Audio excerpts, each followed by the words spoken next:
میڈسٹینڈ اپنی بیماری کو سمجھیے۔ السلام علیکم خواتین و حضرات، پروفیسر عزیز الرحمان میڈسٹینڈ اپنی بیماری کو سمجھیے کی جانب سے۔ ایک کنڈیشن ہے جس کو بولتے ہیں سب کلینکل ہائپوتھائرائڈزم۔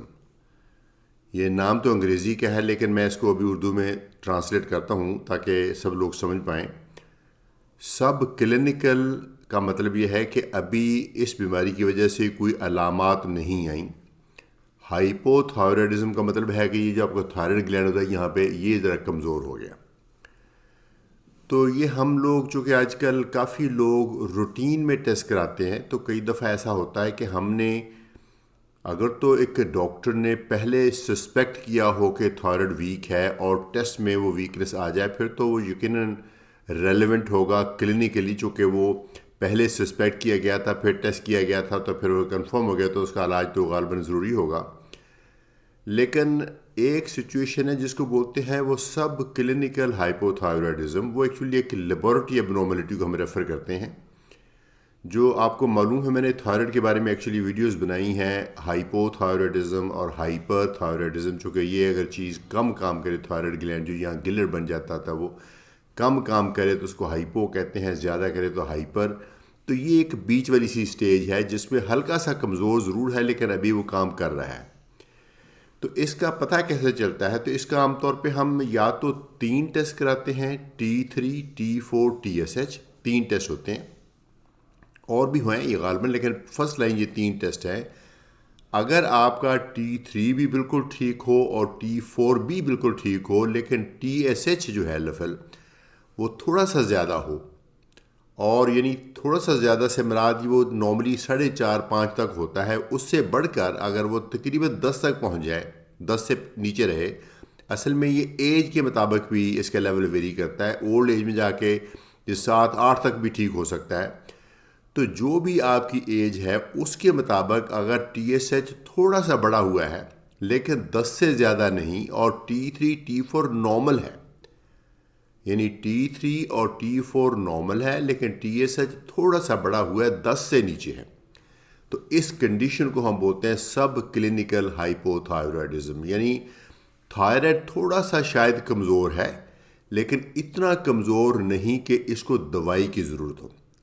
اس کی امپورٹنس یہ ہے کہ دوائی آفٹر آل دوائی ہوتی ہے، کوئی بندہ بھی مشکل دوائی نہیں کھانا چاہتا، تو اگر غیر ضروری دوائی آپ اس کی کھانی شروع کر دیں تو اس کے بھی مسائل ہوئیں گے، اس کی کاسٹ بھی ہو گئی، اور تھائروکسن ویسے ایک ایسی چیز ہے جو کہ غیر ضروری کھانے سے نقصان بھی ہو سکتا ہے۔ تو اس کو آگے ہم پھر کیسے لے کے چلتے ہیں؟ اس وقت اگر یہ رپورٹ آئے تو عام طور پہ اگر مریض کی سمٹمز بھی نہیں تو پھر عام طور پہ ہم اس کو ہولڈ کرتے ہیں، اس کو کہتے ہیں ایک دفعہ پھر ٹیسٹ کرائیں گے، اور رپیٹ ٹیسٹ کراتے ہیں تقریباً 3 مہینے بعد۔ بہت جلدی دوبارہ سے رپیٹ ٹیسٹ کرانا نہیں چاہیے، 3 مہینے بعد دوبارہ ٹیسٹ کرانا چاہیے۔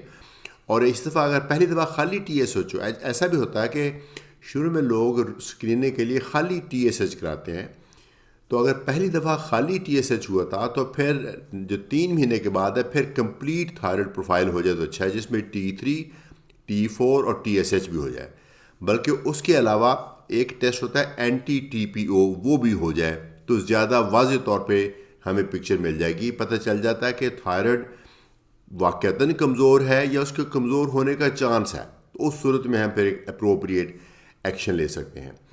تو یہ بہت ہی ٹیکنیکل سی بات ہے، بلکہ میں سمجھتا ہوں کہ شاید سارے ڈاکٹر بھی اس چیز کو پوری طرح سے نہیں سمجھتے۔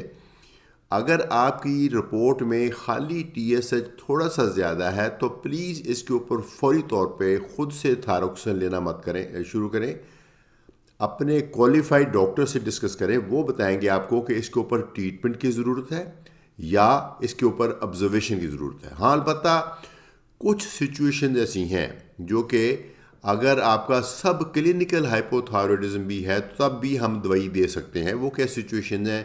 اگر انفرٹیلیٹی ہے، بچہ نہیں پیدا ہو رہا ہے، یا پھر پریگننسی ہے، اس میں یہ ایسی رپورٹ آتی ہے، اس میں بھی دوائی دے سکتے ہیں، یا پھر آپ کو پہلے سے کوئی ایسی سمٹمز ہیں جس سے تھوڑا سا شک پڑتا تھا کہ ہائپوتھائرائڈزم ہے، یا پھر آپ کا کولیسٹرول بہت زیادہ ہے یا دل کی تکلیف ہے، ایسی صورت میں ہم سب کلینکل ہائپوتھائرائڈزم میں بھی دوائی دے سکتے ہیں، بٹ یہ ایک بہت زیادہ ٹیکنیکل فیصلہ ہے اور ایک ایکسپیرینس فزیشین یا اینڈوکرینولوجسٹ کر سکتا ہے.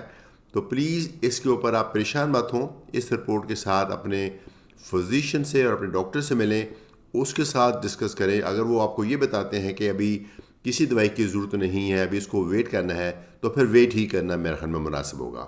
3 یا 4 مہینے کے بعد ٹیسٹ دوبارہ کرائیں. کئی دفعہ جو پہلے سب کلینکل ہائپوتھائرائڈزم ہوتا ہے وہ 3 مہینے میں جب ٹیسٹ کرتے ہیں تو بالکل نارمل ہو چکا ہوتا ہے، یعنی کنفرم ہو جاتا ہے کہ ایک ٹیمپریری اسٹیٹ تھی، دوائی کی ایکچولی ضرورت ہی نہیں تھی. کئی دفعہ وہ اسی طرح ہوتا ہے، پہلے کی طرح بڑھتا نہیں ہے، تو پھر ہم مزید آبزرو کر سکتے ہیں.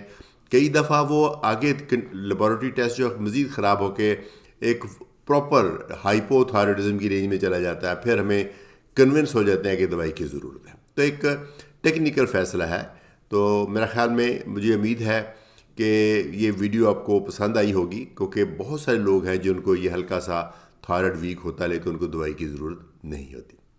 اجازت چاہوں گا. پروفیسر عزیز الرحمان، وہ میڈ اسٹینڈ، اپنی بیماری کو سمجھیے.